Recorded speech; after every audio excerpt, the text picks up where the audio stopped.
1v26. I would type in fetch space 1vn26 or v26, and I would have this that pops up.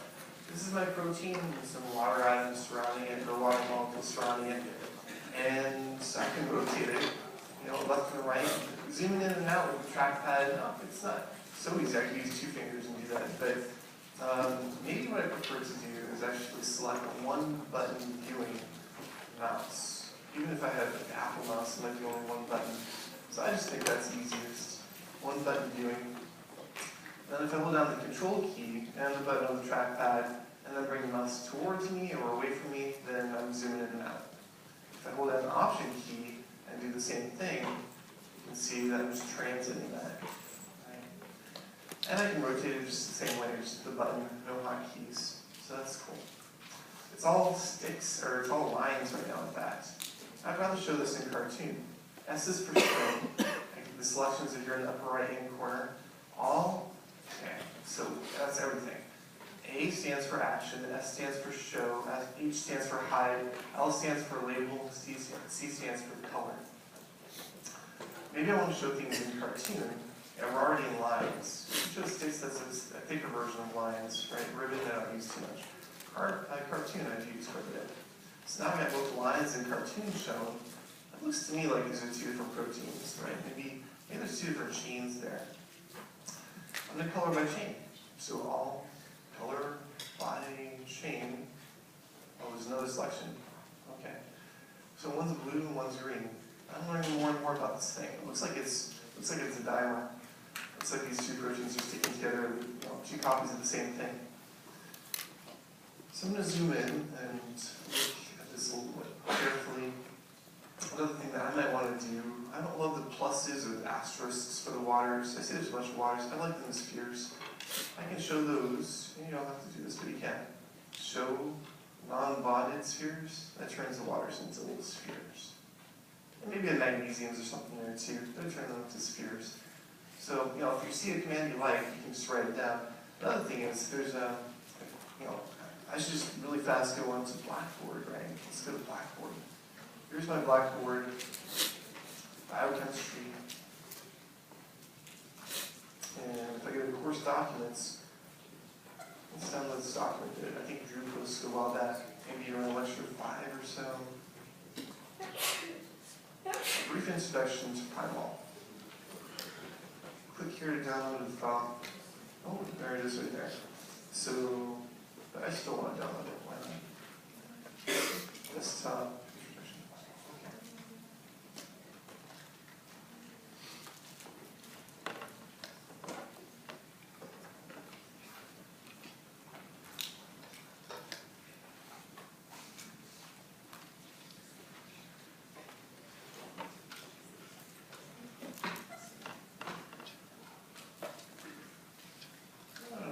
Going to take to download, but you can see right here the document. So you see the screenshots, and we're doing kind of what we're doing right now, just investigating what are the options available to us. Now it's going to help you out, making selections, rotating things around, middle clicking, what all these different things we'll do. Selections, coloring. So this is a good document for you to download and check out if you have any problems with pymol. That's what it looks like. But let's get back to pymol itself. Alright, so now I'm interested in investigating the protein more. There's a button down here at the bottom right. It's, if you see my cursor, there's S. That stands for sequence. What it did is it opened up this sequence on the top. And I can see the beginning of the protein, residue, what is it? 10, 9, 8. Residue 8 all the way to residue, the first chain, residue 540. And then I see actually afterwards, after tyrosine, glycine, I see MYR and AMP and MG. Those look pretty interesting. Those look like maybe ligands. I'm just going to select those guys and maybe we'll have them under this cella. Or maybe I'll just change the name of that selection to something else. Maybe I'll call it ligands. We're just looking at one of the 2 proteins now. You can zoom around and find it, but you can also do an action. interaction, center, and it zooms in right there. Right? In fact, you're pivoting around those ligands. Zoom in. And the ligands are selected, but I would like them to show in sticks. S, show sticks. And I can see my ligand in sticks. Maybe I've got a few different ones there, but I see one, it looks like the intermediate of this reaction, actually. It looks like the adenylate of a fatty acid. That's actually pretty appropriate for today's lecture. But I can see so many interactions it's making, which I wanted to start measuring some interaction there, or point out an interaction. Maybe I see one between this hydroxyl group and that carboxylate. I could use measurements from the wizard selection. But you see how the protein's kind of getting in my way? There's a lot of atoms. I'm going to change the clipping. Go to display, clip, maybe 12 angstroms or so. And what that did was it put a plane in front and a plane in behind the atoms I'm interested in, and it got rid of all the atoms in front of and behind those planes. I can make it smaller, see a different slice, or a thicker slice. But 12 angstroms works pretty nicely. I said I wanted to show off the hydrogen bond maybe between a hydroxyl group, there's a hydroxyl group on the ribose to that carboxylate. So I'll go to wizard, measurements, and I'll click, as it says in the upper left-hand corner here, click on the first atom, okay. Click on the second atom, okay. And it draws a bond right there, just a dotted bond. Yeah, it's actually a hydrogen bond from a measurement of 2.7 angstroms. And I can do that for other hydrogen bonds I see, or even like hydrophobic interactions if I wanted to measure how close two greasy residues or maybe greasy part of the ligand is to greasy residue that's close by. I see there's tryptophan there. I can use that same tool to just click on two atoms and show off their distance. Maybe I wanted to already take a screenshot of this. How do I do that? I could just use how you're used to doing screenshots on a computer, but to make it a little bit nicer, what I might do is just a few other things. So, okay, I'm finished with selecting the measurements. I'm going to be done so I can do other things.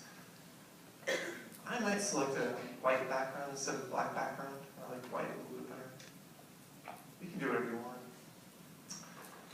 It's electronic. You're not printing this out, wasting a lot of ink. So white works, but black works too. Okay. I'd like to hit RAY for ray trace. You don't have to do this, but again, if you're artistic, then you might want to, just to make it look prettier. And it gave me like a point source of light, and it's shown on the active site. And you see there's a lot of shadows, and personally I don't love shadows, so I'm just going to get rid of those. Setting, rendering, shadows, none. And I'll do it again. I'll type in RAY for ray trace. Again, you don't have to do this, but it just makes it look a little bit prettier. So you can show your ligand, you can show the interaction it's making with the nearby residue, and that's good. So take the picture of that, then I would go to File, save the image as, and PNG. And I would have the PNG on my desktop, and I could just insert that into my Word documents to show off this snapshot of an interesting interaction I found. Now another thing that you're told to do at some point is color the residues differently. Well, let's just do that for the ligands. Now here are the ligands. Color by element maybe, so we still see the oxygens and nitrogens as their real colors, but the carbons are going to be colored differently. Maybe I'll color it some kind of pink. So, all right, not my favorite color, but okay, there it is. The ligand appears different than the protein. So I don't know. As far as pymol goes, that's kind of a nice. I just kind of show you how I can maneuver around. I'm going to show you about blast, which is the last question right now, but are there any questions before I move on from pymol? Do you have any pymol questions? Maybe you've been able to figure all that out, but I saw some people kind of struggling with it. I thought maybe it would be helpful. So, again, there's that document. You can go to the document, check things out. Hopefully, come with snapshots like that. The last part of the documents. Let me just go there. Got this right here.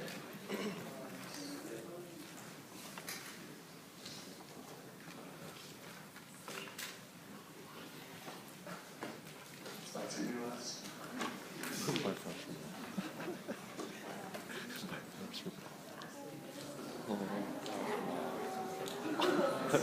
Long term. What? All right, here's your project. Number 11 is what I want to show you. So you have to obtain your amino acid sequence. And in fact, where we're going to do that from is another place where you can get some information about your protein. So let's see. Protein, yeah, okay, 1B26. Let's look that up. So we got Safari right there. Let's open up a new tab. I'm just going to type in RCSB. .org. And in the search bar right here, 1B26. And this looks like a protein. And I could, if I wanted to, go under display or download files, right? And then actually save the PDB to my desktop. Or I could get the sequence, which is what we kind of want right now. I don't want to necessarily download it, because I could display fastest sequence, and there it is, right? I can just highlight one of those chains, because I know they're two identical chains, copy it, and it's in my clipboard now. But I wanted to show you another thing too. So you can have this, there's a lot of information, and some of it's actually kind of nice, can help you out. A lot of crystallography information, or where the source is. This is from pymol, which is a very useful organism actually. Okay, PubMed is what I want to show you. The primary citation for this structure is right here, in 2004, published in JDC, Journal of Biological Chemistry, and there's a citation. On campus, you can actually open up these articles, and I would recommend just open up at least that primary literature. And you can read the abstract right there, or in the upper right-hand corner right here, the actual journal article. So there's going to be some button in the upper right-hand corner which has a journal name on it. And you click on it, and you're looking for PDF at this point. Where's PDF? I see one down here. PDF. Okay. It's downloaded a PDF, and if I want, I can scroll through it. What's it titled? Structural Basis of the Substrate-Specific Two-Step Catalysis of Long-Chain Fatty Acyl-CoA Synthetase Dimer. And you can read an abstract, introduction about it, the overall reactions given to you right there. A lot of fun stuff, right, which helps you in your project. We're probably going to discuss some residues, maybe the active site. You know, oh, there's even a sequence alignment. There's all sorts of juicy stuff here. Look at that. It's showing you kind of the active site. There's a fatty acid binding tunnel. One thing after another. Very useful information. You don't have to read the entire thing. A lot of people just read the figure legends and look at the figures. But whatever helps you out with the project. I want to say, in general, don't spend more than a day on this, right? This is, gosh, you're given 2 weeks for this assignment. Yeah, I don't give you a month because I don't want you to spend several days working on this. Just move yourself to a day. If you find a snapshot that satisfies the question, you describe it good enough, you move on to the next question. You shouldn't have to spend more than a day working on this project. And let's see. Then the last question. So we have the amino acid sequence. We want to paste it into protein blast. And there's actually, if you scroll down, a link to that. So it's this one right here. And I can type that into my browser. So,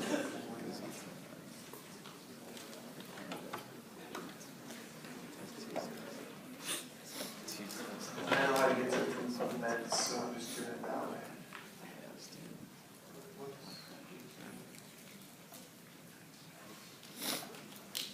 Okay, there's blast. I'm at blast now. And protein blast is right here.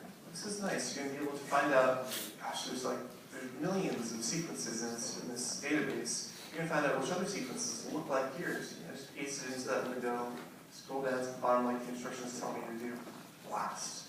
And it's going to spend probably a minute or so going through all the databases, right? All these millions of other sequences and find out what yours is homologous to. So yours might be from Pymol, but there's one in E. coli that looks very similar. There's one in us that looks very similar. And you're gonna get this